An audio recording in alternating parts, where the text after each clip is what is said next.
समुद्रस्य हिमाद्रश्चैव दक्षिणं वर्षं तद् भारतं नाम भारतीयत्र सन्तति।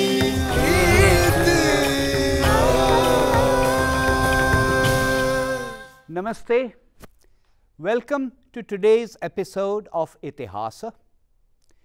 Today's episode of Itihasa is titled Shawl Ek Sanskritik Yatra. This entire series is called Itihasa.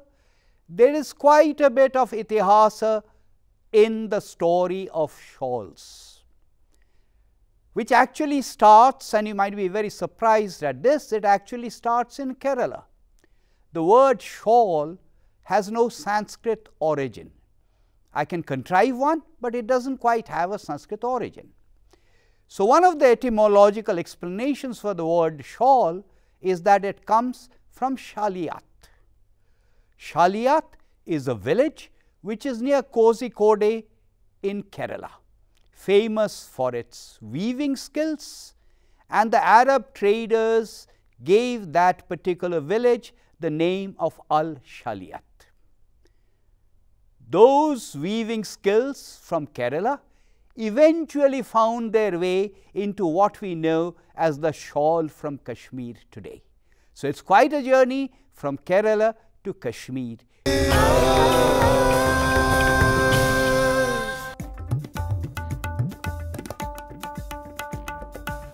अलग अलग समय पर दूर्श, दुशाला या फिर ध्रिपट्ट के नाम से प्रचलित शाल भौतिक रूप में तो मौसम से सुरक्षा का एक साधन मात्र है, ओढ़े जाने वाले वस्त्र का एक प्रकार। लेकिन भारत में इसने हजारों वर्षों की सांस्कृतिक यात्रा के अनेक रंग स्वयं में समाहित किए हैं। किसी सभा समारोह में विशिष्ट व्यक्ति को सम्मानित करना हो, व्यक्ति की सामाजिक संस्तुति का मौका हो, या फिर किसी मांगलिक अवसर पर किसी को उपहार देना हो, तो भारत में आज भी श्रीफल और शाल सर्वश्रेष्ठ माने जाते हैं। एक वस्त्र का सामान्य आवरण से आगे बढ़कर इस तरह का सांस्कृतिक आयाम पा लेना स्वयं में विलक्षण है। ऐसे हर मौके पर भेंट की जाने वाली शाल ऊष्मा, नवीन ऊर्जा, उत्साह और उल्लास का संचार करती है। यह सम्मान, प्रतिष्ठा, संस्कार, सामाजिकता, सामूहिकता और समृद्धि का भी परिचायक है। सुंदर दुशाला बनाने और इसके रखरखाव की भारत में लंबी परंपरा है। जातक कथाओं में वर्णन मिलता है कि पुक्कुस मल नाम के एक व्यापारी ने भगवान बुद्ध को इंगुल के रंग वाली शाल भेंट करना चाहा, तो भगवान बुद्ध ने कहा, पुक्कुस, दुशाले में से एक मुझे ओढ़ा दो और एक आनंद को। ज्ञात हो कि आनंद भगवान बुद्ध के सबसे प्रिय शिष्यों में से एक थे। शाल, इसे कई नाम से हम आप जानते हैं। कोई साल कहता है, तो कोई दुकूल, तो कोई ऊनी पवस्थ। वेदों और वैदिक साहित्य में इसका वर्णन मिलता है। अथर्ववेद में दूर्श के नाम से दुशाले का उल्लेख है। कौशिक सूत्र में हृदयम दूर्श उपन है कहते हुए दूर्श यानी दुशाले का वर्णन मिलता है। कौटिल्य के अर्थशास्त्र में इसके निर्माण और विक्रय की चर्चा है। शाल के लिए कई स्थानों पर ध्रिपट्ट का भी वर्णन मिलता है। श्रीफल के साथ ध्रिपट्ट देना भारतीय संस्कृति का अभिन्न हिस्सा रहा है। मोहनजोदड़ो में खुदाई में एक पुरोहित की मूर्ति मिली है जो शाल ओढ़कर काम कर रहा है। ऐसे प्रमाण मिलते हैं कि शाल उद्योग 11वीं सदी ईस्वी पूर्व में भी था। बाद के काल की बात करें तो केरल में शालियत के बुनकरों के हाथों इसका पुनः प्रारंभ माना जाता है। आंध्र के सायलेम के बुनकरों को भी इसे प्रारंभ करने का श्रेय जाता है। कश्मीरी शाल महान राजा अशोक के शासनकाल में यानी 3री शताब्दी ईसा पूर्व में भी प्रसिद्ध थे। भारत के कर्मकारों और बुनकर कारीगरों ने शाल के कलात्मक रूप से संसार का परिचय कराया। विभिन्न प्रकार के अद्भुत वस्त्रों का उद्योग भारत की देन रही है। इसका एक नमूना ढाका का विश्व प्रसिद्ध मलमल है। इसी प्रकार सुई से बारीक काम करने में यहाँ के बुनकरों को महारत हासिल थी। बड़ी संख्या में रोमा के रूप में देश के बाहर ले जाए गए हुनरमंद लोगों ने संसार की अलग अलग सभ्यताओं को कला, संगीत, पहनावे और उद्योग इत्यादि से परिचय कराया था। भारत में भौगोलिक स्थितियों के अनुसार ही दुशाले की बनावट और बुनावट में अंतर देखने को मिलता है।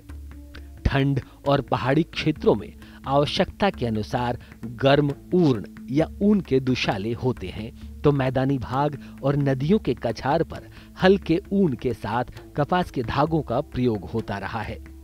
आज भले ही भेड़ों के ऊन के दुशाले बाजार में उपलब्ध हों, लेकिन प्राचीन शास्त्रों में इस प्रकार के दुशाले के हिरण के ऊन से बनने के भी उल्लेख हैं।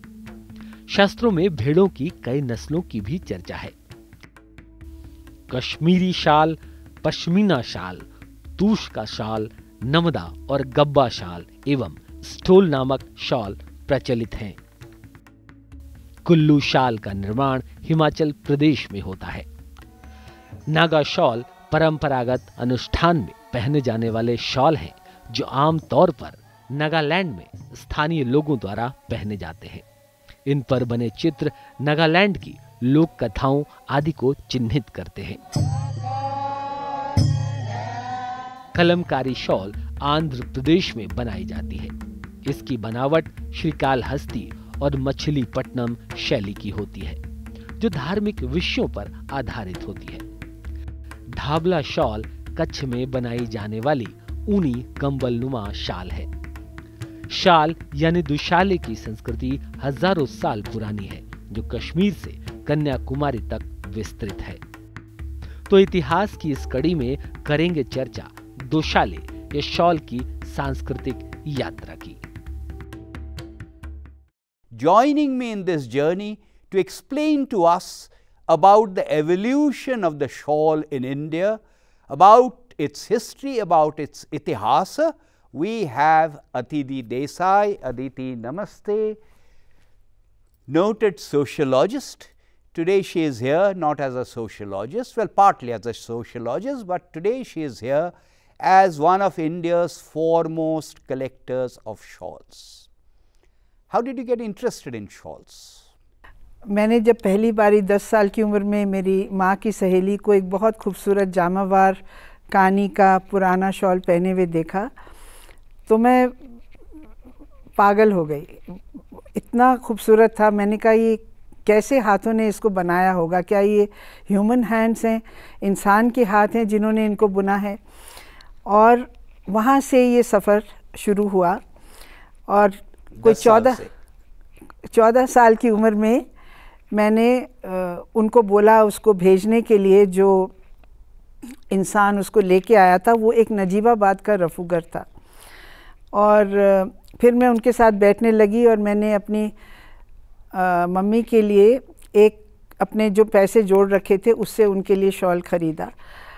और तो 14 साल की उम्र से ये इंटरेस्ट हुआ, आप समझ लीजिए पैशन, या मैं उसको देख के दीवानी हो गई। और मुझे समझ में धीरे धीरे आने लगा कि हमारे हिंदुस्तान में तरह तरह की वीविंग ट्रेडिशंस हैं, पर उनमें एक चीज़ कॉमन है, और वो ये है कि हमारी जो सिविलाइजेशन है, हमारी जो संस्कृति है, उसका ताना बाना जो है वो शॉल उसका प्रतीक है। क्योंकि उसमें सब तरह की फ़िलॉसफीज़ और हमारी जो मूल धारणाएं हैं या जिन्हें हम वैल्यूज़ बोलते हैं, वो सब उसमें निहित है।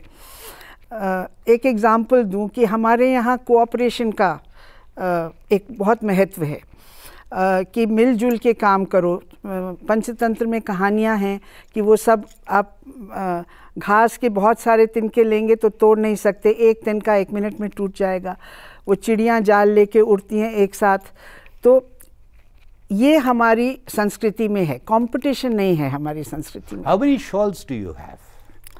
बहुत हैं, मैंने गिने नहीं। अंदाज़ा जो म्यूज़ियम के लायक हैं वो होंगे करीब 150-200।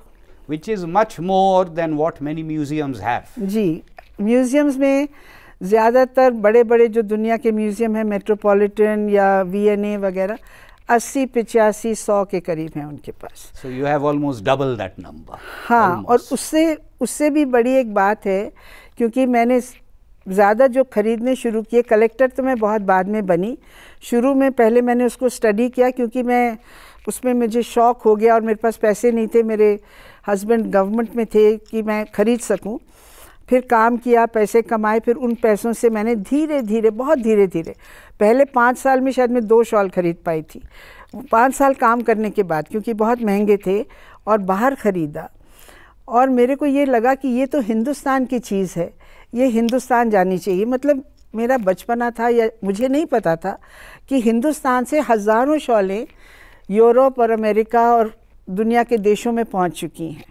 पर जैसे जैसे स्टडी करना शुरू किया, म्यूज़ियम्स में जा कर के, और दूसरी तरफ से ये नॉलेज का स्ट्रीम आ रहा था कि उन शॉलों को मैं ठीक करवाने लाती थी हिंदुस्तान, और जब यहाँ लाती थी तो उन शॉल वालों से बातचीत होती थी, फिर उनकी फैमिलीज़ को जानना शुरू किया, तो बहुत सारी चीज़ें समझ में आने लगी।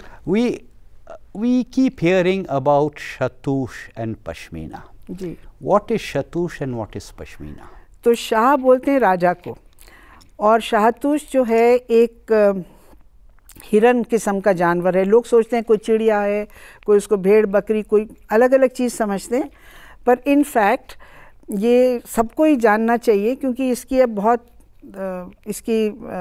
बहुत इम्पोर्टेंस भी है, और ये बैन भी है, और बहुत सारी बातें हैं। So ये if I get a Shatoosh today, it's either fake or it's illegal. It's banned. Yes, if you get a real one, it is fake. I mean, there is no real one available. अगर मेरे पास कोई मेरी माँ का या मेरा पुराना खरीदा हुआ है, वो आप मुझसे, मैं आपको दे दूँ या आप मुझसे ले लें, तो वो हो सकता है। अलग बात है। हाँ, पर आज के ज़माने में, क्योंकि चाइना से आता है ये, क्योंकि ये तिब्बत से आता है, और करीब 15-16 हज़ार फुट से ऊपर ये वाइल्ड एनिमल है। इसको बोलते हैं टिबेटन एंटीलोप, और ये चांगथांग का रीजन जो है टिबेटन प्लेटो पे, गर्मियों में जब थोड़ा नीचे आते हैं तो रब करते हैं बुशेस में, स्टोन्स पे, और वो उनके बाल उस पर छूट जाते थे, मिट्टी में मिल जाते थे। और किर्गिस ट्राइब्समैन, किर्गिस्तान वाले, वो वहाँ पे बकरियाँ, भेड़ बकरियाँ चराने आते थे, वो उसको इकट्ठा कर लेते थे। तो पहले का ये वो था, फिर उसको सफाई करना, उसका धागा बनाना, क्योंकि बहुत छोटा उसका बाल होता है। और जो पश्मीना होता है वो भी वहीं से आता है, वो भी तिब्बत से ही आता है, तिब्बती प्लेटो से, आप समझ लीजिए लद्दाख से, लद्दाख से आता है। वो एक बकरी है, and that is not banned. वो बैन नहीं है, वो डोमेस्टिकेटेड है, उसको लोग चराते हैं, पर वो भी काफ़ी हाइट पे होता है, जो उस तरह का ये यहाँ पे रखा हुआ है, ये पश्मीना। आप इसे छू के देखेंगे तो ये बिल्कुल जैसे बेबी होता है, बेबी की स्किन होती है, बहुत ही मुलायम। तो ये दुनिया का सबसे ऊंची चीज़ मानी जाती है, तूश को छोड़ के। अब वो तूश का बैन इसलिए लगाया कि उन जानवरों को उन्होंने पकड़ पकड़ के मारना शुरू कर दिया, उनको ट्रैप करके, तो उनकी आबादी कम होने लग गई। और पहले ज़माने में जब आप कह रहे थे ना शाहतूश, तो वो राजाओं के पहनने के लिए था, और वो साधुओं को दिया जाता था। वो कहते थे इसमें अंडा उबाल सकते हैं, इतनी गर्माई उसमें होती थी उसका, और कश्मीर में ही उसको काट सकते थे वो, और किसी के पास ये उनके हाथों में गुण नहीं था कि उसको काट के उसका धागा बना सकें, उसका शॉल बना सकें। So these are measured in terms of microns, and therefore Shatoosh is finer than Pashmina. बहुत फाइनर है, उसके आधे। So this is the ring shawl, what used to be called, जिसे रिंग शॉल बोलते हैं, वो 7 या 8 माइक्रोन होता है अंडर द माइक्रोस्कोप। और जो पश्मीने का धागा होता है, वो एक तो उसका बाल बड़ा होता है, और दूसरी बात वो 12 से 14 माइक्रोन का होता है, तो ऑलमोस्ट डबल। उसका स्ट्रक्चर भी अलग होता है, क्योंकि वो हिरन का बाल है, वो बकरी का बाल है। दूसरी बात ये है कि मतलब ये एक बहुत बड़ी बात है, क्योंकि तब से लेके जब से अकबर ने इसको नाम दिया था परम नरम, इसको नाम दिया था परम नरम। और वो ऑफ कोर्स जब उनका अकबर का वक्त था, जब वो कश्मीर में कश्मीर के पे रूल कर रहे थे, तो वो दिए जाते थे, गिफ्ट के तौर पे देते थे वो। How old is the tradition in Kashmir? one reads it goes back to the times of Ashoka, even Rama and Mahabharata. So how old is the actual tradition? जो शॉल है, शॉलों का जिक्र अथर्ववेद में आता है, उसको बोलते हैं वो दुर्सा या कंबला। मतलब वो हमारे यहाँ ईस्टर्न ट्रेडिशंस में अनस्टिच्ड क्लॉथ। अब जो भी ठंडे इलाके हैं तो वहाँ पे एक तरह की आप चादर समझ लीजिए, शॉल समझ लीजिए, जो भी कहिए, उसका जिक्र हज़ारों सालों से जो भी हमारे लिखित वो हैं उनमें सब में मिलता है। अथर्ववेद में आता है, नीलामत पुराण में आता है, उससे पहले मतलब उसका Nilamat Purana is of course specific almost to Kashmir. हाँ, specific to Kashmir, but this is we are talking actually we are going to focus more on Kashmir. तो कश्मीर आप समझ लीजिए कि वो ब्रह्मांड का एक पिंड है, क्योंकि वो अलग है, वहाँ का धर्म, वहाँ की, क्योंकि वो एक ऐसी जगह थी जो सब लोग वहाँ पे आना चाहते थे। And it was at the crossroads of Tibet and Persia. It is at the crossroads of Tibet and Persia. ये बहुत ही अहम बात है, क्योंकि बहुत सारी cultural artifacts, philosophers, travellers, they came, and the kings also wanted as a strategic. So we are talking about what? So this is, let's move beyond the Puranas and the Atharva Veda. So you're talking what about the 12th century? When did the Persian influence come? The Persian started coming, the Sufis started coming from 12th century into India. But the shawl was already present. The shawl was already being woven, but mostly in wool and varieties of wool. तरह तरह की भेड़, याक की वूल, गांधार की वूल बहुत famous थी, उसका जिक्र है। अथर्ववेद में गांधार का जिक्र है, जो इस वक्त पेशावर के पास जिसकी लोकेशन है। Not the Gandhara of Gandhar, not the Gandhara of Kabul, not Kandahar, but Gandhar. Is it the Persians who introduced the Kani shawl? What is a Kani shawl? इससे पहले कि हम कानी शॉल पे आए, मैं आपको एक बात छोटी सी बता दूं कि पहली बात तो कश्मीर तो एक किंगडम बहुत पहले से बन चुका था, 320 BC से बन चुका था, उससे पहले। पर पश्मीना जो आया है वो एक सूफ़ी सेंट थे, शेख हमदान, वो आए पर्शिया से और वो आते जाते रहते थे। तो एक जब वो हिंदुस्तान आए तो वो तिब्बत में घूम रहे थे, वहाँ पे उन्होंने देखा कि चांगपा ट्राइबल लोग हैं जो बुद्धिस्ट हैं, वो भेड़ बकरियाँ चराते हैं, और उन्होंने कहा कि जी ये इसकी बड़ी अच्छी ऊन है, आप हमारे लिए कुछ इस मदद कर दीजिए कि जिससे कि उसको हम बेच सकें। और उन्होंने उसको उसके मोज़े बना के उनको प्रेजेंट किए, तोहफे में दिए, और वो बादशाह खुश हो गया। कानी शॉल क्या है? हाँ, कानी वो है कि तीलियों से एक एक stitch, 1 stitch at a time, एक सिंपल लूम पे ये डिज़ाइन डालते हैं। It's a particular village, is it? नहीं, बिकॉज़ आई रेड सम वो विलेज, वो बात की बात है, वो बात की बात है। So this geographical indication that's been given is much later. Much later there was a man called mister Kani. We have these wonderful shawls. Is there a Kani shawl? ये सारे के सारे ही कानी हैं लगभग। ऑल ऑफ देम आर कानी। हाँ, ये सारे के सारे, क्योंकि ये अलग अलग पीरियड को रिप्रेजेंट करते हैं। Mughal period, Afghan period, Sikh period. So let's move on to the Mughal period. You are talking about Akbar. I interrupted. हाँ, नहीं, I was talking about Zainul Abidin. तो ज़ैनुल आबिदीन ने इनको बुलाया, बहुत सारे क्राफ्ट्समैन को बुलाया, उसमें कुछ कार्पेट वीवर्स थे। उन्होंने हमारे शॉल वालों को बताया कि हम कैसे डिज़ाइन डालते हैं, तो हमारे वीवर्स ने उसको शॉल में डाला।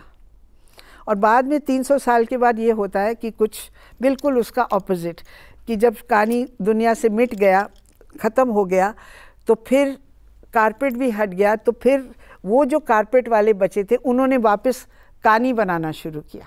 कानी एक ऐसी चीज़ है, आप उसमें जितने मर्ज़ी रंग डालें, क्योंकि वो तीलियों से बनती है, जहाँ पे जो रंग की ज़रूरत पड़ती है वो इस्तेमाल होता है। तो आपको 100 रंग डालने, आप 100 रंग डालिए। अब आप वो वाला शॉल देखेंगे, उसमें करीब 50 रंग लगे हुए हैं, वो डोगरा पीरियड का पूरा भरा हुआ shawl.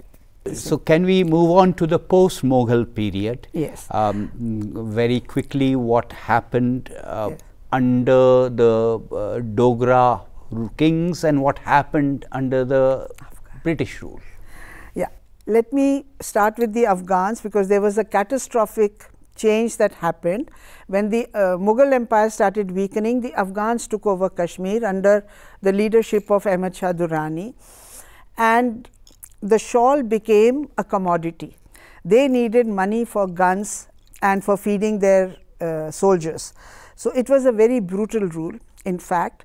But the shawl, by that time what had happened was, from the free floating flower of the Mughal, the flower had become into a mango shaped, what we call it kairi, or they call it badam in Kashmir, or bhuta. And that bhuta there was also, they set up factories in, because it went into the private sector from the patronage of the king. So, they started manufacturing. Hundreds and thousands of workshops were opened in Kashmir, and at that time we have to remember that we had the British, we had the French, and we had a lot of political turmoil. The Marathas were moving up, and British had defeated Siraj-ud-Daulah and made Calcutta the capital. In fact, Calcutta emerges as the shawl capital of India. Because of Najibabad to That's right. Kolkata, that route. Najib-ud-Daulah arrives with his 500 soldiers, and he sets up Najibabad. He helps the Mughal emperor. He is made in charge of Delhi, and because these routes were disturbed, he opens a route directly from Najib. It was so important to the economy of India, you can say, in a way. Everybody wanted shawls, and the British wanted to copy the shawl. So, it goes to as gifts. They start copying the Indian shawl. That's the Paisley. That is the Paisley. And the Kashmir with Kashmere. That's right. That they called it there because their wool was not comparable to Pashmina, but they called it Kashmir because it was like Pashmina. But the word Paisley is actually a town in Scotland. Yes. And it was a weaving town. So, that's how, that was one of the first times that it was a draw loom on which they started making the shawl. And they had those big paisleys like the Sikh paisley there on the palla of the shawl. And it was in fact essential for a girl, Scottish girl, when she got married to wear a shawl. It was called the Kirking shawl. यानी जो church में शादी करने के लिए जाते हैं तो उस shawl को पहन के जाते हैं. So normally they were either whites or navy blue or red. And so paisley, and then the French jacquard loom was invented, which today we have got in India. Before I let you go, what are these two shawls in front of us? So this is the one which has got the Mughal bhuta. When they started making kani, it was so delicate and it was like a flower and very small border, because it took a lot of effort to make this. And this is a very old design, and you will say this looks something very new and modern.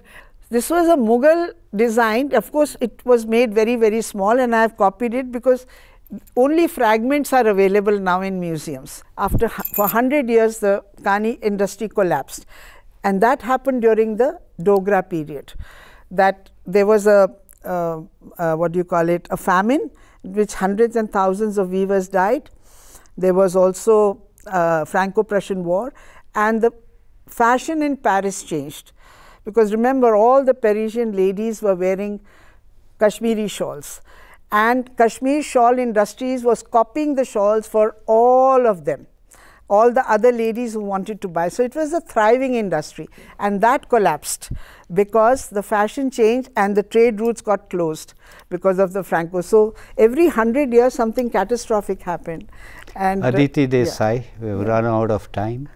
Thank you very much for joining us on today's episode and educating us about the history of shawls and the types of shawls. Most viewers, I included, didn't know that there was so much of history in shawls. Thank you very much. Namaste. Thank you. Thank you. In the next episode, please join me. I will be in conversation with Ami Ganatra, who has just published a book on unraveling unknown facts in the Mahabharata. All of us think we know about the Mahabharata. This episode, this conversation will tell us things about the Mahabharata we did not know. देखते रहिए इतिहास सिर्फ संसद की।